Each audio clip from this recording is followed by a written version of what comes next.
안녕하십니까, 초보 유튜버 후딱후딱입니다. 새 차를 구매하신 분에게 차량 인수 시 알아두면 좋을 것 같은 정보가 있어 이를 공유하고자 이 영상을 찍습니다. 새 차를 구매하면 작게는 3년, 평균적으로 따지면 10년 정도 타게 됩니다. 이 말은 다른 제품에 비해 소유하는 기간이 길다는 뜻입니다.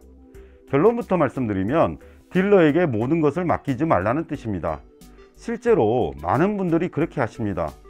딜러가 알아서 잘해줄 거라는 생각은 소중한 내 차를 대충 해서 보내라는 말과 같습니다. 절대 그러시지 마시라고 이 영상을 찍고 있습니다. 딱 하루 이틀만 수고하면 운행하는 기간 내내 만족하면서 탈 수 있을 텐데, 하루 이틀 때문에 소유하고 있는 기간 내내 속상할 수도 있습니다. 그러지 않도록 제가 알고 있는 정보를 공유하고자 합니다. 도움이 되었으면 좋겠습니다.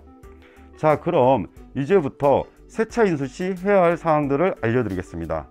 딜러에게 언제쯤 차가 나올 것 같아요 라고 연락이 오면 설레기도 하고 막상 뭘 해야 할지 막막하기도 합니다. 그럴 때 딜러가 알아서 해주겠지 라고 생각하다간 두고두고 후회할 일이 생길 수도 있습니다. 그럼 이제부터 해야 할 일들에 대해 정리해 보도록 하겠습니다. 첫째, 기존에 운행 중인 차를 중고로 판매할 예정이라면 중고차 어플을 통하시든 다른 경로를 통하시든 미리 내 차의 중고차 시세를 알아보시고 내가 알아본 가격은 이 정도다 라고 딜러에게 이야기하면 비슷한 가격의 딜러가 인수를 할 겁니다. 그러게 됐을 경우 딜러가 알아서 처리해 주니 제가 할 일은 없습니다. 둘째, 차량 인수 날짜가 정해지면 차를 인수할 때 최대한 주행거리가 짧았으면 좋겠다라고 딜러에게 말씀하십시오. 가끔 좋은 차인 경우 테스트를 핑계 삼아 몇십 킬로를 주행했다는 뉴스를 본 적이 있을 겁니다. 그런 경우를 예방하는데 탁월한 효과가 있습니다. 그렇게 되면 최소한의 키로수로 인수받을 수 있습니다. 어떤 분들은 공장에서 직접 받기도 하는데 가까우면 상관없지만 공장이 멀리 있기 때문에 이 방법은 비효율적입니다. 그래서 차선책으로 탁송을 의뢰합니다. 자, 그렇다면 탁송으로 차가 오게 되면 어디로 갈까요? 제일 먼저 가는 곳은 썬팅하는 곳입니다. 여기서 중요한 포인트는 딜러에게 알아서 잘해주세요 라고 말씀하면 안됩니다. 딜러가 썬팅을 해주고 나서 딜러가 직접 가져다 준다거나 배송기사가 내가 있는 곳까지 차를 가지고 오게 되면 이미 이 차는 새 차의 의미가 퇴색됩니다. 그래서 말씀드리는데 차가 오는 시간에 맞춰 썬팅하는 곳으로 직접 방문하시기 바랍니다. 썬팅하는 곳에서 가장 먼저 해야 할 일은 새 차에 대한 검수입니다. 차에 이상이 있는지 없는지 확인하는 작업입니다. 나는 차에 대해서 잘 모르니까 그냥 돈 주고 맡길 거야 라고 말씀하시는 분이 계시다면 이것은 돈을 버리는 행위입니다. 여기서 새 차 검수 비용을 공짜로 하는 방법에 대해 말씀드리겠습니다. 공짜로 하는 방법은 직접 하시면 됩니다. 그게 훨씬 더 꼼꼼히 잘 보게 됩니다. 어떻게 보는지에 대해 말씀드리겠습니다. 먼저 차량의 외관을 살펴보시기 바랍니다. 뭐 여기를 봐야 한다, 저기를 봐야 한다, 여긴 이렇게 저긴 저렇게 이렇게 말씀하시는데, 여기서 중요한 포인트는 가장 중요한 포인트는 배송 중에 찍힌 곳이 있는지 없는지 살펴보는 겁니다. 그래서 차량을 왼쪽에서 오른쪽으로, 오른쪽에서 왼쪽으로 천천히 살펴보다 보면 문제가 있는 곳은 이상한데? 라는 느낌이 들 겁니다. 그런 경우라면 주변 분들에게 여기 좀 봐주실 수 있어요? 라고 한다면 바로 이상 유무를 확인할 수 있습니다. 내가 못 보는 문제들은 전문가도 못 봅니다. 전문가에게 보이는 문제는 내 눈에도 보입니다. 그런 신기한 현상을 경험할 수 있습니다. 그래서 신차 검수는 직접 하셔야 합니다. 1시간 정도 시간 내어서 직접 눈으로 보고 각 버튼들을 조작해 보는 게 가장 확실합니다. 혹시나 불량이 있으면 어쩌지? 라는 불안감이 들기도 하지만 불량인 차를 받을 확률은 정말 확률적으로 낮습니다. 자, 새차 검수에 전문가는 없습니다. 차에 애정만 있으시다면 누구나 다 전문가가 될 수 있습니다. 여기서 하나 더 말씀드리면 새차 느낌을 받기 위해서 비닐을 그대로 두고 다니시는 분들이 계시는데 결국 언젠가는 떼야 합니다. 어떤 분들은 새차 느낌을 내기 위해서 안 떼고 계시다가 그걸 잊어버려서 몇 년이 지나도 안 떼는 분들도 계십니다. 새 차라는 느낌은 비닐을 뜯고 안 뜯고의 문제가 아니라 차를 어떻게 관리하냐가 중요합니다. 그 점에 대해서도 나중에 언급을 할 예정이오니 이 영상을 보고 계신다면 제 채널을 구독하셔서 좋은 정보 공유했으면 좋겠습니다. 자, 차량 검수가 끝났다면 썬텐지를 고를 차례입니다. 보통 썬팅은 차량 구매와 함께 폐차 때까지 유지됩니다. 그래서 썬텐지 고르는 것은 정말 중요합니다. 그렇다면 어떤 썬텐지를 골라야 할까요? 루마? 버텍스? 3M? 제조사는 어떤 제조사가 좋을까요? 그렇다면 필름은 어떤 종류가 좋을까요?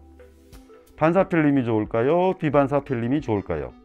그럼 농도는 어떻게 하실까요? 가시광선, 적외선 필름? 뭐 이런 것들은 있는데 어떤 썬텐지가 좋은 걸까요? 그 점에 대해서 말씀을 드리겠습니다. 가장 좋은 썬텐지는 내 차와 어울리는 썬텐지가 가장 잘 고른 썬텐지이며, 처음 붙이고 나서 폐차할 때까지 떼어낼 필요가 없는 썬텐지가 가장 좋은 썬텐지입니다. 좋은 썬텐지를 고르는 방법에 대해서 말씀드리겠습니다. 먼저 딜러에게 이렇게 말해 보세요. 제가 돈을 더 드릴 테니까 썬텐지는 좋은 것으로 했으면 좋겠습니다 라고. 딜러가 고민하다가 그건 제가 그냥 서비스로 좋은 제품으로 해드릴게요 라고 대답을 한다면 감사합니다 라고 하면 됩니다. 자, 저가형 썬텐지를 부착한 차량인 경우 몇 년 뒤에 색이 바래져서 얼룩덜룩하게 보기 안 좋습니다. 새로 붙이려고 하면 기존 필름을 떼어내고 붙여야 하니 오히려 돈이 더 많이 들게 되어 차주라면 그냥 타고 다니게 됩니다. 그런 이유는 보통 이 정도 되려면 몇 년 지나는 경우라서 그래서인지, 어차피 내 차는 중고차니까 에이 그냥 타자 라고 그냥 타고 다니시게 됩니다. 실제 이런 차량을 주변에서 가끔 볼 수 있습니다. 딜러에게 알아서 해달라고 하는 경우 메이커 제품을 부착한다 할지라도 저가형 썬텐지를 붙입니다. 같은 제조사라 할지라도 제품의 품질에 따라 가격대가 천차만별인데 썬텐지는 안 그러겠습니까? 자, 그러면 어떤 썬텐지를 선택해야 될까요? 반사 필름, 비반사 필름, 앞유리 몇 프로, 뒷유리 몇 프로, 썬텐지 제조사는 어디로 해야 할까요? 자, 일부러 이런 거 찾으실 필요 없습니다. 간단히 해결하는 방법에 대해 말씀드립니다. 자, 썬팅 가게는 여러 대의 새 차가 주차되어 있을 겁니다. 내 차와 비슷한 다른 차 썬팅한 것을 보고 가장 마음에 드는 걸로 저도 이렇게 해주세요 라고 하는 게 가장 후회 없는 선택입니다. 자, 왜냐하면 반사 필름, 비반사 필름은 내 차의 종류, 즉 세단이냐 SUV냐에 따라, 그리고 차량 색상에 따라 느낌이 확 다릅니다.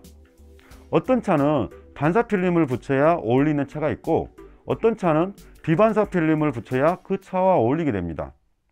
예를 들어 하얀색 차라면 반사 필름을 추천하고, 어두운 계열의 차라면 비반사 필름을 추천합니다. 그 이유에 대해 말씀드리면, 어두운 계열의 차량은 무거운 느낌이 드는데 반사 필름은 가벼운 느낌이 듭니다. 반대로 밝은 계열의 차량은 반사 필름이 어울린 듯 보입니다. 이건 제 주관적인 느낌이 오니 본인이 마음에 드는 썬텐지를 고르시면 됩니다. 반사 필름은 거울이라고 생각하시면 이해가 빠를 겁니다. 자, 정리하면 썬텐지를 가장 확실하게 고르는 방법은 이런 이유로 해서 반드시 직접 눈으로 확인하시고 고르시길 추천합니다. 자, 눈으로 고르고 확인해서 썬텐지를 선택하고 붙였다고 해서 그게 끝난 건 아닙니다. 다음날 또는 며칠 뒤에 스마트폰 불빛이나 램프 등으로 다시 한번 꼭 확인하시기 바랍니다. 마르는 과정에서 군데군데 기포가 생길 수 있습니다. 기포가 보인다면 썬팅하는 곳에 가서 AS를 받으면 됩니다. 그런데 이 과정을 거치지 않고 한참 뒤에야 이거 뭐지? 라고 하면 좀 애매한 상황이 발생하지 않겠습니까? 그래서 불빛을 활용해서 꼭 검수하시기 바랍니다. 자, 셋째, 차량 용품은 무엇을 살지? 여러가지 물품들이 있겠지만 반드시 구매하셔야 할 물품에 대해 말씀드리고 싶습니다. 반드시 사야 할 것은 다이소에 가셔서 경찰들이 사용하는 경광봉과 건전지, 야간 안전조끼를 구매하시기 바랍니다. 이렇게 구매하는데 10,000원입니다. 차량 운행하면서 사용할 일이 없으면 오히려 다행입니다. 이런 상황을 가정해 보시기 바랍니다. 고속도로에서 기름이 떨어지거나 고장이 난 경우 매우 위험한 상황에 직면하여 큰 사고로 직결되기도 합니다. 심지어는 생명의 위협을 받기도 합니다. 하지만 이런 안전용품이 차량에 구비되어 있다면 비상시에 유용하게 사용할 수 있습니다. 이 영상을 보고 안전용품을 구매하셨는데 만약 위험한 상황에 노출되어 그 상황을 아주 안전하게 벗어난다면 저는 생명의 은인이 될 수도 있습니다. 자, 다른 물품들에 대해서는 따로 영상을 찍을 예정입니다. 제가 사보고 버린 물품도 있었고 추천하고픈 제품도 있습니다. 다시 한번 말씀드리자면 제 채널에 관심을 가져주시기 바랍니다. 넷째, 유리막 코팅, 바닥 코팅, PPF 필름 등에 대해 말씀드리고자 합니다.